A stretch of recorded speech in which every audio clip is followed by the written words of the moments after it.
So, what's up po sa ating lahat mga sir at magandang araw po sa ating lahat. So, for today's video ay sasagutin natin yung tanong ng ating followers na ano daw po pinagkaiba ng mono at saka nung hindi promo na to pay. So, yung promo natin na mono is pinagkaiba niya dun sa ibang to pay natin na medyo high quality ay yung kanyang outcome. So, pagdating sa outcome, mas maganda po yung outcome ni basic quality at ni premium quality. So, si promo natin na mono, medyo makapal talaga siya tingnan kahit na light density o medium density lang siya, 80% density. So, medyo may pinagkaiba sila sa outcome. So, mas maganda kasi yung outcome ni basic quality natin at ni premium quality kasi si premium ay merong 100% looking natural scalp at si basic naman mas breathable, mas magaan, 90% looking natural yung scalp niya. Si promo natin, ang scalp niya pag tiningnan nyo po, medyo dark talaga siya o as in dark talaga.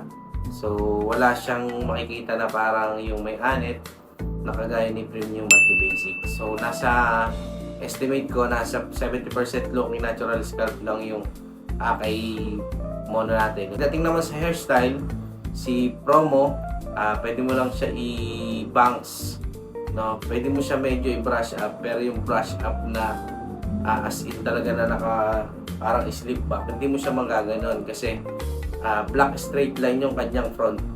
Kaya medyo hindi siya talaga advisable na i-brush up.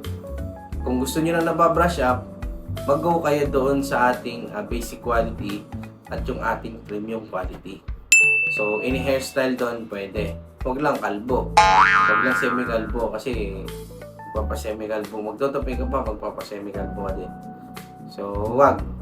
So, hindi siya advisable ng ganon. Pwedeng crew cut na modern lang, pero yung mas mahaba ng konti doon sa crew cut na modern. Yung modern crew cut kasi, medyo maiksi kasi yung modern crew cut, pwede lang, medyo mahaba doon ng konti. Pagdating naman kay mono, yung ating promo, baka malito kayo, mono, tapos promo. Yung promo po kasi natin is yung ating monotype. So, monotype po yun. Search nyo po yung mono, kung gusto nyo pong malaman yung kanyang materials, and yung kanyang looking. So, si mono, si promo kasi natin, budget friendly kasi siya. So, 6,500 lang po yun. So, additional ka lang ng 500 para sa scalp treatment. So, yung scalp treatment naman, regarding sa scalp treatment, kailangan po kasi ng scalp natin yun bago tayo mag-topay installation. Kasi, para masiguro natin na malinis yung scalp nyo and dumikit po ng gusto yung adhesive tape. Even madikit naman talaga yung adhesive tape natin, no doubt talaga doon. Madikit po talaga yun. Pero yun nga lang, para mas malinis yung scalp nyo, magpa-scalp treatment po kayo. So, 500 pesos lang naman po yun. So, yun nga, yung pinagkaiba niya, pagdating naman sa base, ang base po kasi ni mono is medyo makapal. Yun kasi minsan nagkukos, kung minsan, lalo na kapag hindi na-discard na maganda ng gugupit, o mag-hairstyle, medyo tumitikwas yun pag sobrang ikli. So, sa gilid, tumitikwas yun dito. Tumitirik. So, kaya kailangan talaga may technique talagang kaalaman o sanay talagang gumupit ng ganun yung barbero. So, usually nangyayari yan talaga sa mono lang. So, sa basic quality naman natin at premium, hindi naman nagkakaganon. Pero, syempre, medyo sanay na tayong gumupit ng topay, ay nadidiskartehan naman natin yung mga ganon. Pero iba pa rin talaga yung outcome ni basic quality at ni premium quality compared doon sa mono. Kaya kapag ka may client ako dito, ini-educate ko sila kung paano yung difference nung lahat ng klase ng topay na meron ako na ino-offer ko. So, lahat kasi yan ay may iba-ibang lahat kasi yan may pagkakaiba. Pero lahat po ng topay natin mga sir ay 100% real human hair, breathable, durable, So, tayong warranty doon sa basic quality at premium. Pero kay promo po, since promo siya, wala po tayong warranty doon. Pero masisiguro na, ma-assure naman po namin sa inyo na 100% matibay po yung ating monotype na promo. Gusto nyo naman po ay pwede naman po kayong magmono. Yun nga lang, dapat makapal na makapal yung side nyo, and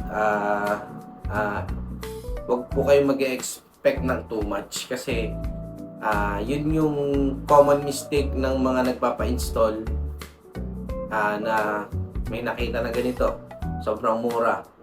So pagdating sa outcome, nagtataka sila bakit gano'n. Madami po ako na-experience na ganyan, no? Based lang po sa experience ko, mga kausap ko yung mga kliyente ko, gano'n. Common mistake na yon kasi nga mura eh. So dun sila pupunta. Alam naman natin yung tayong mga Pinoy, alam natin na pag mura, syempre dun tayo. Pero syempre, medyo kailangan talaga ng masusing pagsusuri para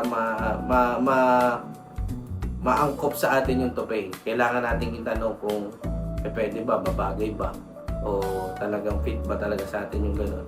Pero may mga in-install na naman kami talagang fit talaga sa kanila yung promo namin.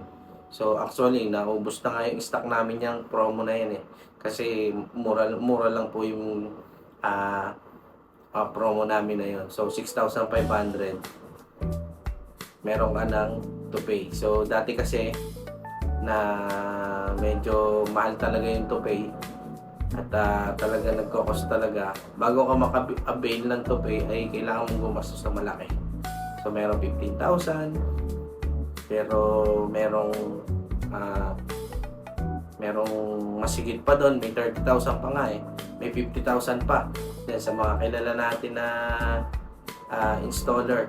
So ano naman yon, understandable naman kasi yung kanilang shop, meron silang mini-maintain na shop, meron silang staff, meron silang mga binabayaran tax. So alam naman natin yan kasi businessman din tayo, nagnenegosyo din tayo. So alam natin yung mga ganyan na binabayaran, expenses ng shop, bills, so etc. etc.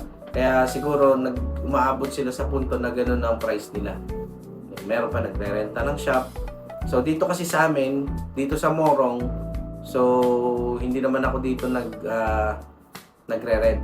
Pero doon sa Silang branch, nagre-rent po ako ng shop doon.